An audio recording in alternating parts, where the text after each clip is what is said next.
నమస్కారం సార్. నా పేరు నెరిగేని శ్రీనివాస్, వెల్కటూరు గ్రామం సర్పంచ్ అభ్యర్థిగా క్యాండిడేట్ చేస్తుంది సార్.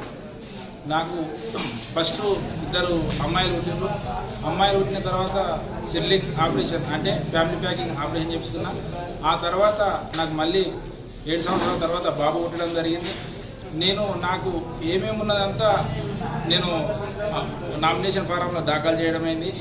నాకు ఇద్దరు పిల్లలు పుట్టిన తర్వాత ఆపరేషన్ చేసుకున్న తర్వాత మళ్ళీ కొడుకు పుట్టిండని చెప్పి ప్రిన్సిపల్ సెక్రటరీ పంచాయతీరాజ్ దాంట్లో అప్లికేషన్ కూడా వేయడం జరిగింది. అప్పుడున్న ఉమ్మడి రాష్ట్రం ఉన్న నాగిరెడ్డి సార్ కూడా కలవడం జరిగింది. నేను ఎంత అడిగినా నాకు ఈ రోజు వరకు నాకు ఒక ఆర్డర్ ఇవ్వలేరు. నీవు ఇద్దరు పిల్లలకు ఆపరేషన్ చేపిస్తున్నావు, నీ ఇంకేం తప్పలేదు, యాక్సిడెంటల్గా అయిందని చెప్పి ఆర్డర్ చేయలేకపోయారు. ఈరోజు తాండ్రు ఎమ్మెల్యే ఉన్నాడు, మా ఊళ్ళో ఎంపీటీసీ నాగలక్ష్మి ఉన్నది. వీళ్ళంతా అధికారంలో ఉండి కూడా తాండూరు ఎంపీఓ గారు కూడా అధికారంలో ఉండి తెలిసి కూడా ఆయన ఇద్దరు పిల్లలకు ఆపరేషన్ చేసుకున్న వాస్తవం తెలిసి కూడా నాది రిజెక్ట్ చేయడం జరిగింది. నాకు న్యాయం చేయాలని చెప్పి ప్రభుత్వాన్ని కోరుకుంటూ నమస్కారం.